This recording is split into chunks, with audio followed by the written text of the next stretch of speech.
This first question I'm going to ask you is, I'm sure you've gotten this all the time, is how does a former meteorologist end up with college basketball influence? So when I ask that, I'm just kind of curious, like kind of your story from, where you started to where you are now. Yeah, it's it was a little bit of an unorthodox route. I mean, when I was getting out of college, there just wasn't much going on in terms of sports analytics. So it wasn't something that I thought of as a realistic career. Like I wasn't even into it really. I mean, I was into numbers and into sports, but those two things matching up in basketball hadn't occurred to me. So yeah, I ended up going into meteorology, and I've definitely always had an interest in like trying to predict things, and certainly meteorology satisfies that urge. But with respect to sports as well, it just seemed like and still does to some extent that people make predictions about things, and they don't really have a consistent way to make good predictions. So that's what really got me started in, doing the work on the website. And people always, kind of wonder how that's related to meteorology, but there is actually a pretty close relationship there in terms of just trying to be able to make predictions and understanding that, a fair amount of your predictions are going to be wrong, and trying to like quantify your confidence in predictions is a pretty important step in getting better at it. So, did you have interest in basketball? Like, where did your interest in like basketball kind of stem from? Yeah, I always grew up as a big college basketball fan. I grew up in the DC area, so there was obviously a lot of good college basketball there between the Big East and the ACC kind of intersecting. And I would say growing up, I wasn't necessarily like outstanding at any particular sport, but the sport I enjoyed playing the most was basketball. And so I always had that interest. And even when I was in college and everybody was like excited to go to the football games, like I really wasn't that excited to go to football games. I was more excited to go to basketball games. And it just seemed like it was more fun, being involved in the game and how the fans were just right on the action and things like that. So yeah, I've always had that interest. It definitely wasn't forced in terms of getting into basketball analytics. Like I just was really interested in the game and wanted to learn more about it. And eventually it just seemed like crunching the numbers was the way to do it. So on your website, KenPom.com, the first year there's data from is 2002. Did you, so that first year, kind of just talk about that, because obviously you were probably putting in most of this data, right? You weren't like with a server or something, because I saw when I was doing some research, you partnered with, I think, some stats company. So I'm sure now it's so much easier to get the data on there. So I'm just kind of curious about how it's changed from, when you started in 2002 to, here we are 2020. That was a big hurdle early on. So I had some ideas about how I wanted to kind of what stats I wanted to compute and kind of how I wanted the webpage to look. Dean Oliver wrote the book Basketball on Paper. That came out roughly I think 2002. So all this stuff started coming together. Moneyball came out about that time.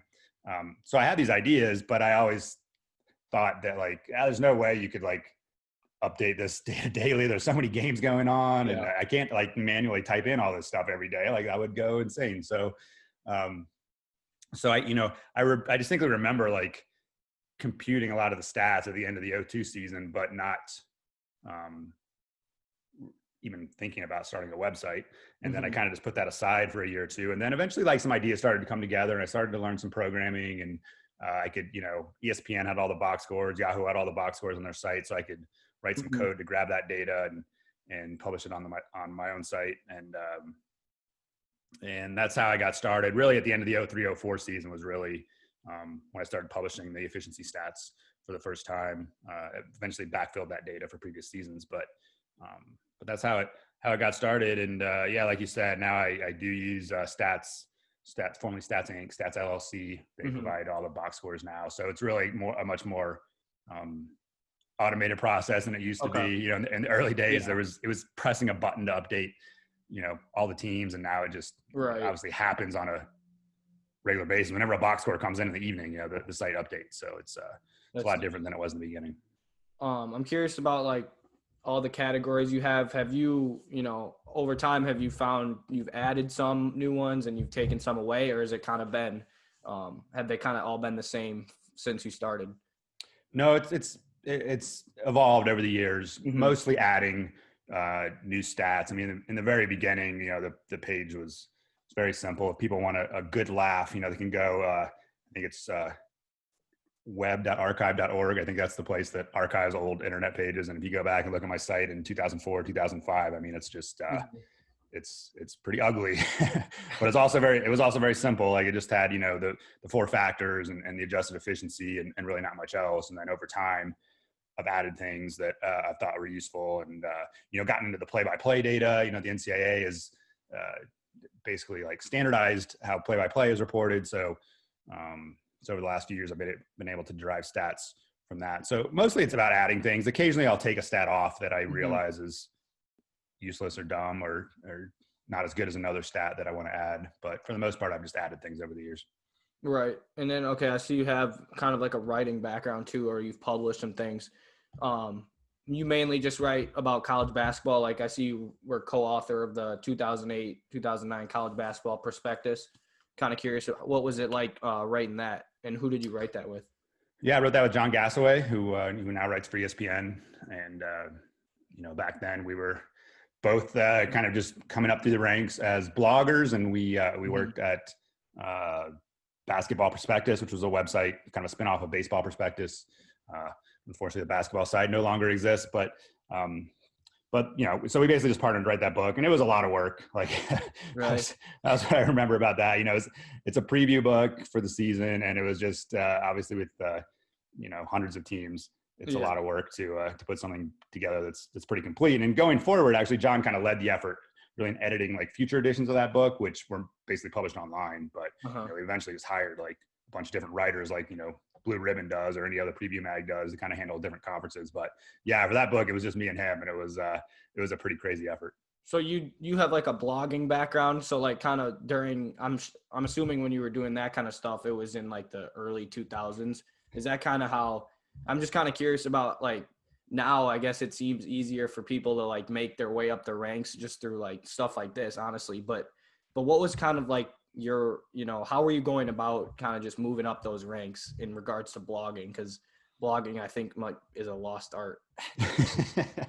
It is, yeah, it certainly is. So when I got started, well, I mean, blogging was a big deal, and Right. really that's what inspired me, was reading guys on the baseball side who were writing content kind of Mm-hmm.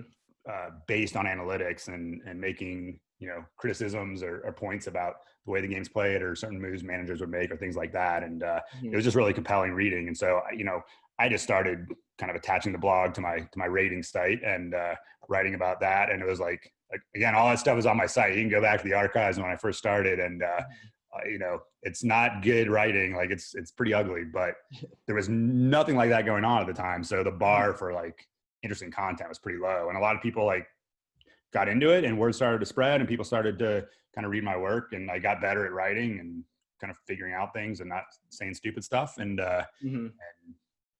things just kind of progressed from there. There really wasn't one moment necessarily where Right. people started noticing my work, but you just have one influential person notice your work at a time, and things start to take off. What about like obviously like every March you hear like KenPom on like ESPN, when they're talking, when Lunardi, he's he's dropping KenPoms out there. What was the first year, that you were kind of like seeing, people talk about it in like a very well respected regard, like what year was that? Do you remember? I don't, but I would say it was probably somewhere in the let's say 06, 07, Okay. somewhere in there. I think the first like TV personality to really mention it publicly and put some stock into it was Fran Fraschilla. Like Okay. I did some writing online about some Big 12 teams, and he noticed it, and I think passed it on to like other Big 12 coaches, and so they noticed it. But anyway, he would start, he'd mention my name on broadcasts, and Yeah. that obviously helped a lot. And now, like you said, there are more mentions. I think that the one that I always get a kick out is Dick Vitale, who like obviously guy who's like, I think he's 82 at this point, and he's not necessarily a guy that you'd expect to jump into analytics. And I'm sure he doesn't, but he's always he's been very good about giving credit to people, regardless of whether it's a journalist or someone like me. And so once or twice a year, he'll drop my name on TV. And I never thought that would ever happen. Yeah, no, that's cool. Okay, and then you kind of reference coaching staffs a little bit. I'm curious because I was reading a bunch of stuff, and first of all, this quote that I found is kind of – I want to hear your thoughts on this quick. It says, in most offices, the water cooler gossip is about last night's television shows. Danny Peters, graduate manager at Arizona, said, we talk about KenPom. How do you feel about that? Yeah, pretty good. Pretty good. I think Sean Miller was one of the first like big time head coaches to drop my name in a press conference. Mm-hmm. And those kind of mentions are the ones that really give my work credibility, because Right. You obviously have media guys that would get into it, but media people are just going to kind of just do their own routine and not change things. And so, even if they knew about my site, like, why are they going to dive into it and try to figure out, what I'm talking about and why it's useful? But when you're covering a coach and the coach mentions it, then it's like, okay, well, now I got to figure out, like, who this guy is and what it means. And obviously it's important enough that this coach is using it to, like, help out with the game plan or whatever. So yeah, certainly that, I don't know when that quote was from, but I'm guessing it was like 10 years ago or something. Yeah, I think it was 2011. It was on an ESPN article. Okay, so then the other thing I want to ask you about coaching staffs is, have you ever had, I'm sure you have, and I'm just kind of curious about, like, some interactions with, coaches reaching out, like, for some advice in regards to, analytics stuff or kind of stuff like that? For sure. Yeah, usually that kind of stuff happens in the off season. There's a few coaches that kind of regularly give me a call during the off season, and we just sometimes they have like a specific question that they want to discuss, but sometimes they don't, and or the conversation just goes in a different direction and we end up talking about something else. And I'd say there's probably, I don't know, 10 coaches or so that kind of on that list. And it's always a good conversation. And they're just kind of picking your brain a little bit. Yeah, basically. I mean, I'm sure they have, like, I'm sure all coaches are like that to some extent, right? They're trying to get advice from other people, and when they're on the road, they see somebody, they talk to them or whatever, and I'm just kind of in that little rotation that they are trying to kind of round out their philosophy and just get nuggets from, and I don't know how much of an influence it has, but but those conversations are always great. It's always great to talk to like smart people, and you're always flattered by the fact that, like, these people who are at the top of their profession are kind of interested in what, my thoughts are as well. Yeah, no, for sure. Okay. So then obviously with all this rise of technology, we see, everyone puts stuff out there these days. Have you seen, obviously, and what are your thoughts on, like, the rise in, more people kind of doing similar stuff to what you do in regards to, like, analytics? Cause I looked up, I found George Sperber. I know you did a podcast with him. Yeah. The hoop vision guy. Just kind of how have you seen, the landscape of how much stuff is out there change? There's definitely more people involved now, and there's just a bigger audience in general. Like, when I started doing my blog, I'd get, 50 hits a day or something. And eventually, obviously, that grew. But now this kind of work is just woven into, like, the basketball experience at this point. So for sure, the next level is really the stuff that Jordan's doing, where he's able to kind of marry the analytics side of things with the video side of things and more traditional coaching concepts. And obviously that's, like, taken off tremendously, as well it should. I mean, he's a great communicator, and he understands my work pretty well and understands analytics pretty well, and the strengths and limitations of it. And it's good to see that he's, having a lot of success. Right. Okay. So you teamed up, you previously worked with the Rockets, right? I read that. What was that kind of like? Yeah. I mean, I don't know if I'd say I worked with them necessarily, but worked with their GM. Sorry. Yeah, certainly, like, in, when I was starting my site, 2005, 2006, started to get some visibility, and Daryl Morey at that point reached out to me and had some interest in my work, and Sam Hinkie, who was his assistant at the time, had some interest as well. So yeah, I mean, again, it was pretty flattering and pretty, I was just in the right place at the right time, really. Like, nobody had now there's a lot of different options for kind of advanced stats in college basketball, whether it's synergy or my work or, just other stuff that I don't offer. But back then I was the only game in town. So obviously the Rockets were pretty aggressive in that area. And, we had some conversations back then and shared some data and it was pretty fun. Okay. So I'm more of a visual guy. I'm not a numbers guy. I'm actually in a stats course right now. So I'm going to send my professor this podcast. He'll think it's interesting. How do you turn a simple basketball stat into an advanced statistic?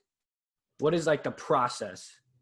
Yeah. I mean, I don't know, I guess I wouldn't get like too hung up on the label per se, but to me, a statistic is more useful. Like the more kind of it describes, what you're interested in. So, you take like field goal percentage, and to me, that's not a very useful statistic because we have, 3% of the shots are 3-pointers, for a lot of teams, certainly for your team. So, teams that take more 3-pointers, like a 3-pointer goes in 35% of the time and a 2-pointer goes in 50% of the time. So if my team's taking all 2-point shots, my field goal percentage is going to look pretty good relative to the teams that are taking lots of threes. But, the teams that are taking lots of threes and making lots of threes are going to score more points per shot. So, something like effective field goal percentage is a more advanced stat than field goal percentage, just because it better describes what you want to know, which is, basically, once we account for 3-pointers, how good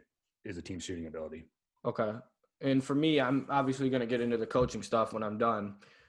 When I see like I'm not really into stats analytics right now, but I'm definitely need to be, and I need to start working on that. Because when I see all this stuff, it kind of just, it kind of is just so much to an extent. How do you think I should start kind of just diving into stats, basketball statistics? Yeah. I mean, it's that's always a challenging question to answer because I have to put myself in the shoes of yourself. I'm curious. I mean, I can kind of remember what I was thinking, 20 years ago, but obviously now I feel like, I have 20 years of experience, right? So it's like kind of know what I'm doing, and it's hard to remember when I didn't know what I was doing, But I think for one thing, like I mentioned Dean Oliver's book, Basketball on Paper, but that's actually a great book to read. Like he explains things very simply. And what's it called? It's called Basketball on Paper. Okay. And you can probably get it on Amazon for pennies. I don't know. But I mean, Dean's an assistant coach at the Wizards right now, so he's obviously, he's got credibility in the business. He was really one of the forerunners of advanced stats. When I say when I was in college, like I didn't even think of like getting into a career in, sports analyst because it didn't exist. Like he is probably 3 or 4 years older than I am, and he did get into a career out of college, right? He basically even though he had the imagination to do it, without it being a career. So that's a great place to start. Trying to start simple. But you read his book, you'll read about the 4 factors, and I really think like stats in basketball are not. It's not like baseball. It's not like other sports where there's the stats, I think, go well beyond what you're used to. Like, when we talk about like committing turnovers, like one of the 4 factors is turnover percentage, which is just the percentage of possessions you commit a turnover on. That's like a really simple concept to understand. Like you don't necessarily know what a good or bad number is, but if you use my site regularly, you quickly figure that out. Right. And most things are like percentages, either percentages or something per possession. Yeah. So they're very simple, like concepts. We all know what percentages are. And so I don't think the barrier to like understanding things is quite as steep as you might think it is. Okay. Yeah, no, I'm definitely going to get into that book. Okay. So something I've never seen is the luck rating. And I know this is something kind of talked about on your site. Is what goes into that rating, the luck rating? Right. Yeah. This is actually another kind of Dean Oliver concept that I borrowed, but basically the basic concept is that as a team, you don't have a ton of control over the outcome of close games.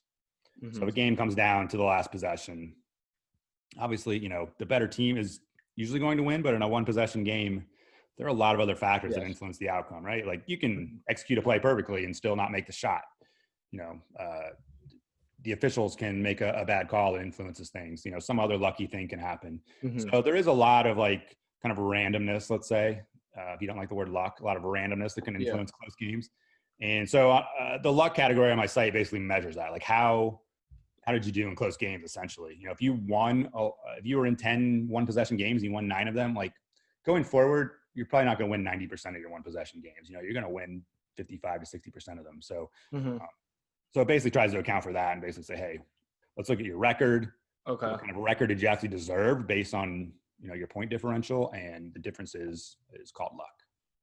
Wow. Yeah, no, that's interesting. Do you have a podcast or anything like that, or kind of what's your other media stuff? I don't have a podcast at the moment. You know, I had one for about a year, and might get something going. Probably not this year, just because the season is so crazy. But but maybe, you know, going into next year, I'd like to get back there. I really, you know, podcasting to me is almost like the new blogging. Yeah, no, where you can kind of riff on topics and go a little more in depth into them. I think people probably don't have the attention span necessarily for blogs as much as they used to, and like technical talk, but spoken word, I think people are more into at this point. So I'd like to get back and doing it. I really enjoyed it, and hopefully maybe a year from now I'll be back into that game. Do you think when it's all said, I know you're a writer, do you think when it's all said and done, maybe you'll write like a book or something? Maybe, I don't know. I mean, you know, that's the one thing. I've probably written like 1,500 pieces on basketball analytics, right? Like I've gotten to the point I don't write as much anymore because I've written so much about it that there's just like not as much kind of like new ground to go over. So yeah, I mean, I've thought about that. I've probably written enough words to just like make a book without having to write a whole lot of new material. So you know, we'll see what happens in that regard. But as I mentioned earlier with our basketball prospectus book, I'm well aware of how much work it is, and that kind of you know, gives me a little bit of pause into diving into writing another book. Yeah. Okay. I kind of want to just talk about this season with you for like 5 more minutes. Where is it? So it goes Baylor, Gonzaga, Duke, Nova, Kansas is the top 5 in the KenPom. That is correct. Yeah. And that will actually change a little bit because of Tristan Clark announcing he's not playing for Baylor this year. So Baylor actually will not be number 1. Gonzaga. Tristan Clark is not playing? Yes, right. He's retiring? Retiring? Yeah. He's not playing this year? Yeah. I mean, he has like, I think a bad knee was the issue with him. So okay. Yeah, he's just giving up the game actually. Did you watch the draft? I did, yeah. What are your thoughts on it? Well, it was a little weird to have a draft in November, but I mean, overall, I think, you know, it was actually, I guess my impression of the draft in general was there were very few surprises. You know, normally there's a bunch of players that get picked in kind of weird spots, or guys that slip a lot, especially, you know, from the lottery, out of the lottery or whatever, or in the first round or the second round. And there were maybe like 2 or 3 guys like that, but the draft was a lot more chalky than it has been in the past, which maybe due to the fact that there just weren't, you know, as many like individual workouts as there were in the past. So that could have played a factor, but that was kind of my overall theme from the draft. And this is obviously just an opinionated question. What do you think LaMelo Ball's numbers would have been in the NCAA?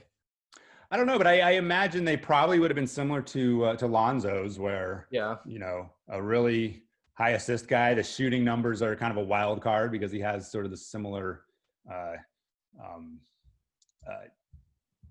guess, you know, shooting style to his brother. Like Alonzo shot it really well in college, and maybe LaMelo would have as well. He's obviously had a lot of confidence in his shot. So, so I do think that his stats probably would have been pretty similar. High usage, high assist guy. Yeah. Do you usually go to the Final Fours? I go to about half of them. So it just depends on kind of how things work out during the season, but I go to about half of them. It's really, I probably should go every year.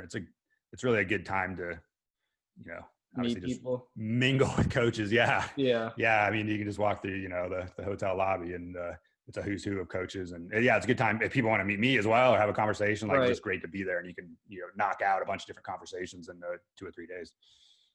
I don't know. Okay, so last question: What do you think about Winthrop's statistics over time? I know you deal with a lot of teams, but obviously I'm on Winthrop, so I just kind of want to hear your thoughts on that. Yeah, they've been very good. I mean, I just I noticed in the preseason ratings, you guys are obviously the clear favorite in the Big South this year. So so certainly you got that going for you. But I do enjoy Coach Kelsey's style in terms of taking a lot of threes and playing up tempo. I mean, Yeah.